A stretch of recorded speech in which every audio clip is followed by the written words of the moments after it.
Welcome to another story of a legend who was lost before his time here at graveyarddance.com. The man we're about to talk about today was probably one of the most talented entertainers and best vocalists to ever take the stage. Don't believe me? Check out his work and see for yourself. Before we get to today's story though, please take a moment to like our video if you like this type content, and by all means, share our content. We want to get it out to as many people as possible. Subscribing to our channel would definitely make this girl very happy. We also have to tell you about this week's sponsor, which is eyesofadog.com.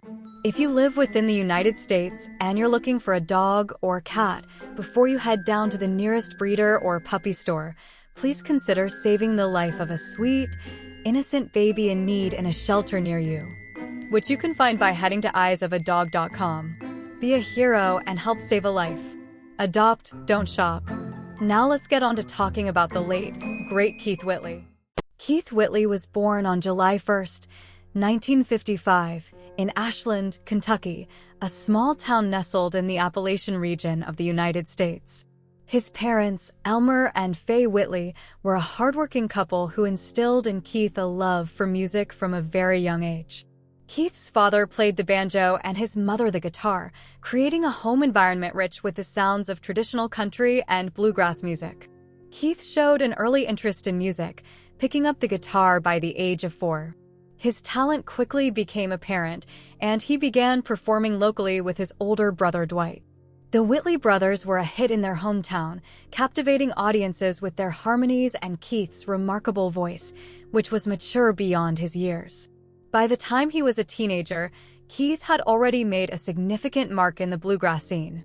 At 13, he met Ricky Skaggs, another young prodigy, at a local music contest. The two formed a bond that would last a lifetime, performing together as the Lonesome Mountain Boys. Their collaboration caught the attention of bluegrass legend Ralph Stanley, who invited them to join his band, the Clinch Mountain Boys, in 1970. This opportunity provided Keith with invaluable experience and exposure, setting the stage for his future success. Keith's time with Ralph Stanley was a formative period. Touring extensively across the United States, he honed his craft and developed a deep understanding of traditional bluegrass music. His voice, characterized by its emotional depth and authenticity, began to gain recognition within the industry.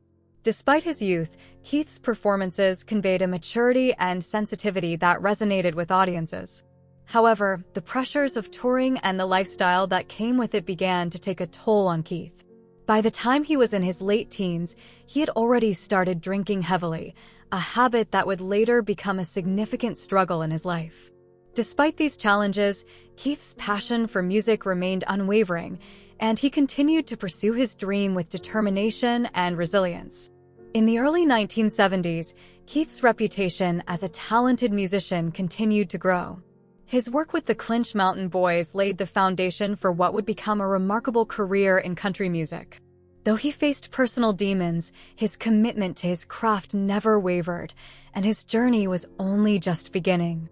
By the mid-1970s, Keith Whitley had firmly established himself as a prominent figure in the bluegrass community. However, his aspirations extended beyond the confines of this genre. Influenced by the broader sounds of country music, Keith began to explore new musical directions. His deep, emotive voice was perfectly suited for the soulful and storytelling nature of country music, and he felt a growing desire to reach a wider audience. In 1978, Keith made a significant career move by joining J.D. Crowe and the New South, one of the most progressive bluegrass bands of the time. This collaboration marked a turning point in Keith's musical journey. J.D. Crowe's innovative approach to bluegrass, blending traditional elements with contemporary influences, provided Keith with the perfect platform to experiment and evolve his sound. During this period, Keith's performances were characterized by a seamless fusion of bluegrass precision and country soul, captivating audiences and industry insiders alike. While with J.D. Crowe and the New South, Keith recorded several albums, including the critically acclaimed My Home Ain't in the Hall of Fame. This album showcased Keith's versatility as an artist, featuring a mix of traditional bluegrass tunes and more country-oriented tracks. His rendition of songs like Some Old Day and You're No Longer a Sweetheart of Mine highlighted his ability to infuse emotional depth into every note he sang. Despite his growing success, Keith's battle with alcoholism continued to escalate. The demands of touring and the pressures of the music industry often led him to seek solace in alcohol, creating a destructive cycle that threatened to derail his promising career. Friends and colleagues, including Ricky Skaggs and J.D. Crowe, expressed concern for Keith's well-being, but their efforts to help him were often met with resistance. In 1983, seeking a fresh start and new opportunities, Keith made the bold decision to move to Nashville, Tennessee, the heart of the country music industry. This move signaled his full transition from bluegrass to mainstream country music. Nashville offered Keith the chance to work with some of the industry's top songwriters, producers, and musicians, further honing his craft and expanding his musical horizons. One of Keith's earliest breakthroughs in Nashville came when he signed with RCA Records. Under the guidance of producer Blake Mevis, Keith began recording tracks that would later become part of his debut solo album. This period was marked by a renewed sense of purpose and creative energy as Keith poured his heart and soul into his music, determined to make his mark in the country music scene. Keith's journey from a bluegrass prodigy to a rising country star was filled with both triumphs and challenges. As he embraced his new musical path, he continued to battle personal demons, but his unwavering passion for music and his extraordinary talent kept propelling him forward. The stage was set for Keith Whitley's emergence as a major force in country music, a dream he was determined to achieve. Keith Whitley's move to Nashville in 1983 marked the beginning of a new chapter in his life and career.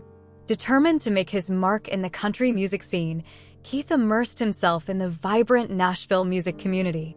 His talent quickly caught the attention of industry executives, leading to a pivotal moment when he signed a recording contract with RCA Records. RCA Records recognized Keith's unique ability to blend the heartfelt emotion of traditional country with the innovative sounds of contemporary music. Under the mentorship of producer Blake Mevis, Keith began working on his debut album. The recording sessions were intense and focused, with Keith pouring his heart into every song. His dedication to his craft and his commitment to authenticity were evident in every note he sang. In 1984, Keith released his debut album, A Hard Act to Follow. The album showcased Keith's rich, emotive voice and his knack for storytelling through music. Songs like Turn Me to Love and A Hard Act to Follow highlighted his ability to convey deep emotions, resonating with listeners on a profound level. Although the album received modest commercial success, it was a critical milestone that established Keith as a rising star in the country music industry. Following the release of his debut album, Keith continued to refine his sound and explore new creative avenues. His collaboration with songwriter and producer Don Cook proved to be particularly fruitful. Together, they crafted songs that blended traditional country themes with modern production techniques, creating a sound that was both timeless and contemporary. Keith's breakthrough came with the release of his second album, LA to Miami, in 1985. The album included several hit singles that catapulted Keith to national prominence. Miami, My Amy, a tender ballad about love and longing, became Keith's first top 20 hit on the Billboard Hot Country Songs chart. The song's success was a testament to Keith's ability to connect with audiences through his heartfelt performances and relatable lyrics. Another standout track from the album was 10 Feet Away, a song that showcased Keith's storytelling prowess and his ability to convey the nuances of love and relationships. The song's success further solidified Keith's reputation as a talented and versatile artist capable of delivering both heartfelt ballads and upbeat tracks. As Keith's star continued to rise, so did the pressures of fame and the challenges of maintaining a demanding career. Despite his growing success, Keith's struggle with alcoholism persisted. The relentless touring schedule and the demands of the music industry often exacerbated his personal struggles, creating a constant battle between his professional achievements and his private demons. In the midst of his rising fame, Keith found love and stability in his personal life. He married country singer Lori Morgan in 1986, a union that brought him both joy and companionship. Laurie, who was also navigating the complexities of a music career, understood the pressures Keith faced and provided unwavering support. Their relationship became a source of strength for Keith, helping him navigate the highs and lows of his career. Keith Whitley's journey to stardom was marked by both triumph and turbulence. As he continued to captivate audiences with his music, he faced personal challenges that tested his resilience. Despite these struggles, Keith's passion for music and his unwavering dedication to his craft propelled him forward, setting the stage for even greater achievements in the years to come. By the mid-1980s, Keith Whitley's career was gaining significant momentum. The success of LA to Miami had established him as a major new voice in country music, and he was poised for even greater achievements. His distinctive blend of traditional country influences and contemporary sensibilities resonated with a broad audience, making him a favorite among fans and critics alike. Keith's next album, Don't Close Your Eyes, released in 1988, was a watershed moment in his career. This album would not only cement his status as a country music star, but also produce some of the most iconic songs of his career. The title track, Don't Close Your Eyes, became a massive hit, reaching #1 on the Billboard Hot Country Songs chart. The song's poignant lyrics and Keith's soulful delivery struck a chord with listeners, solidifying his reputation as a masterful storyteller. Another standout track from the album was When You Say Nothing at All, a ballad that showcased Keith's ability to convey deep emotion with subtlety and grace.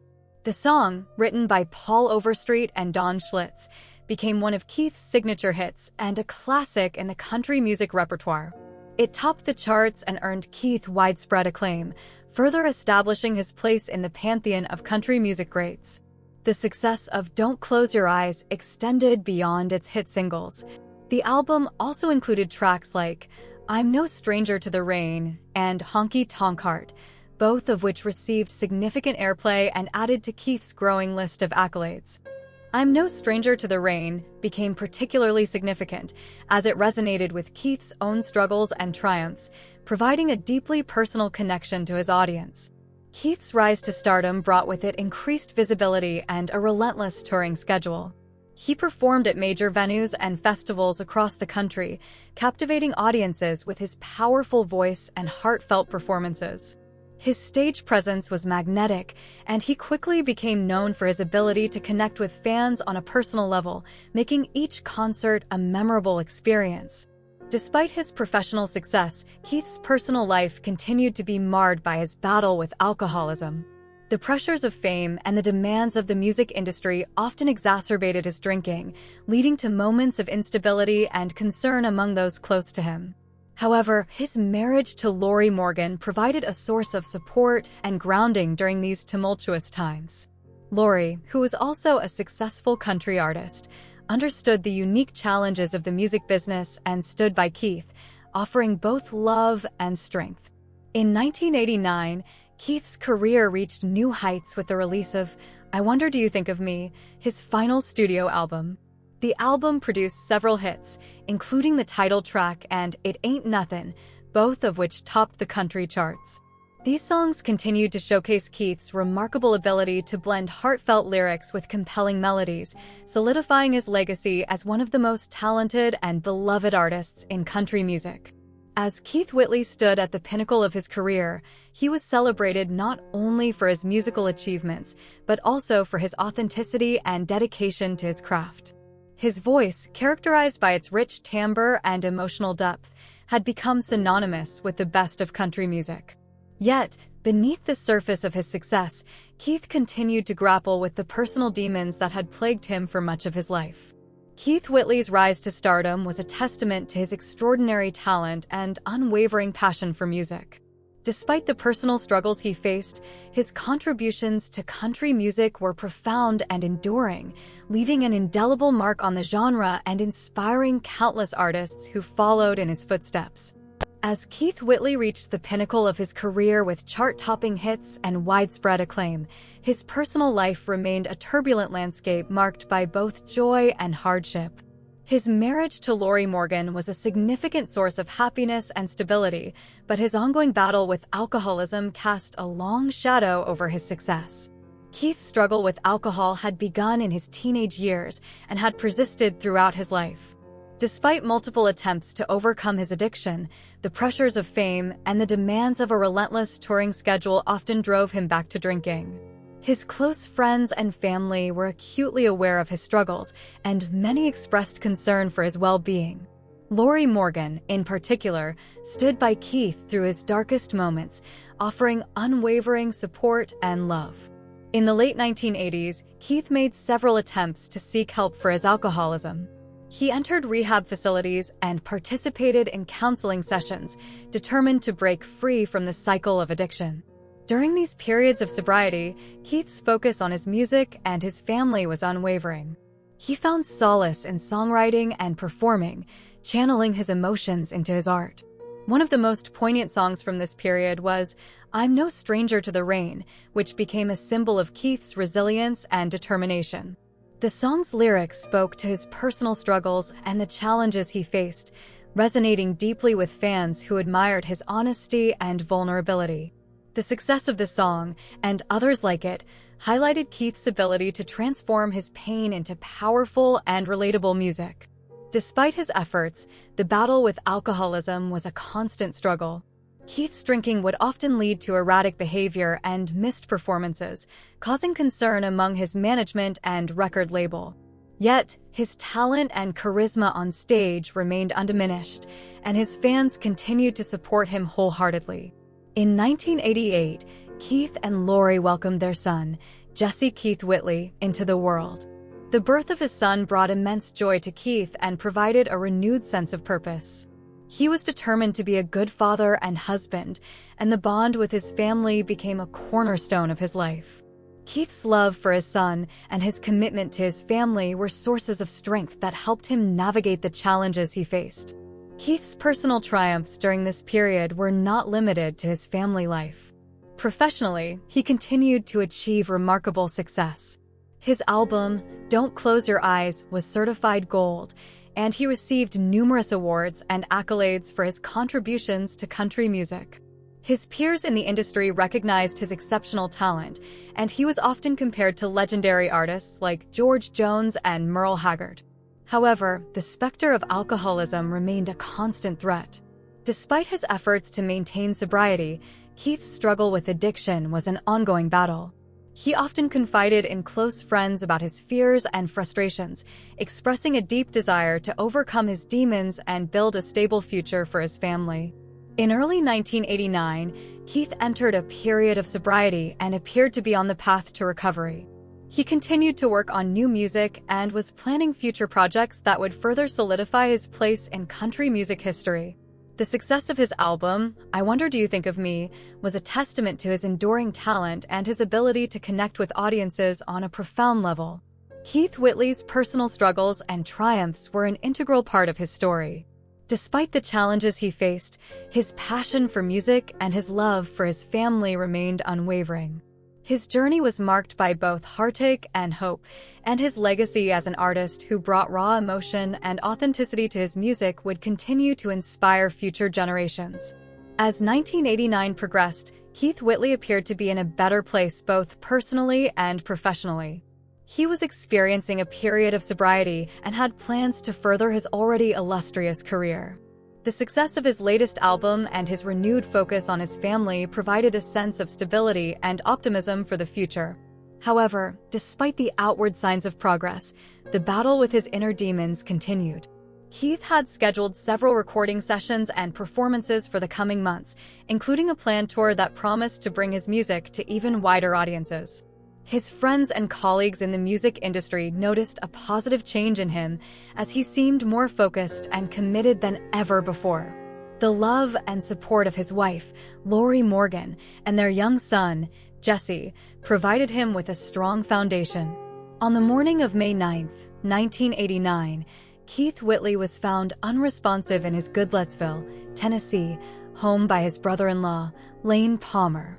Despite immediate efforts to revive him, Keith was pronounced dead at the scene. He was just 34 years old. The news of his sudden and tragic death sent shockwaves through the country music community and left fans and colleagues heartbroken. The official cause of death was determined to be acute alcohol poisoning. Keith's blood alcohol level was found to be 0.47, nearly 5 times the legal limit. The news was a devastating blow to those who had known and loved Keith, as well as to the countless fans who admired his talent and passion for music. Keith Whitley's death was a stark reminder of the destructive power of addiction and the profound impact it can have on individuals and their loved ones. His passing left a void in the country music world, cutting short a career that had already achieved so much and held the promise of even greater accomplishments. In the days and weeks following his death, tributes poured in from across the music industry. Fellow artists, including Ricky Skaggs, Vince Gill, and Garth Brooks, expressed their sorrow and paid homage to Keith's remarkable talent and influence. Many spoke of his kindness, his generosity, and the authenticity that he brought to his music. Keith's songs, filled with raw emotion and heartfelt storytelling, resonated deeply with listeners and left an indelible mark on the genre. Lori Morgan, devastated by the loss of her husband, dedicated herself to preserving Keith's legacy and raising their son. She continued to honor Keith through her music and public appearances, sharing his story and ensuring that his contributions to country music would never be forgotten. In the years following his death, Keith Whitley's influence on country music continued to grow. His recordings remained popular, and his songs were covered by numerous artists who admired his work. Keith was posthumously inducted into the Kentucky Music Hall of Fame in 2004, a testament to his enduring impact on the music world. Keith Whitley's life was a complex tapestry of talent, struggle, and triumph. His music, characterized by its emotional depth and authenticity, continues to touch the hearts of listeners around the world. Despite the personal battles he faced, Keith's dedication to his craft and his ability to convey profound emotion through his songs have secured his place as one of the greatest country artists of all time. The final days of Keith Whitley's life were a poignant reminder of the fragility of human existence and the enduring power of music. His legacy lives on through the timeless songs he left behind, a lasting tribute to an artist who gave so much of himself to his music and his fans. We hope you liked today's story. Well, except for the part where it talks about him dying. I still remember where I was when I heard the news that sad day. I was in the car with my mom when it came over the radio. We had just heard his song, Don't Close Your Eyes, and were talking about how he was the best singer to come along in years. May you rest in peace, Keith. Thank you for all the great music you left behind. Anywho, till next time, thanks for watching. Don't forget that subscribe button, and while you're at it, head over to our website and pick up a new Graveyard Dance shirt. You'll be the coolest kid in town.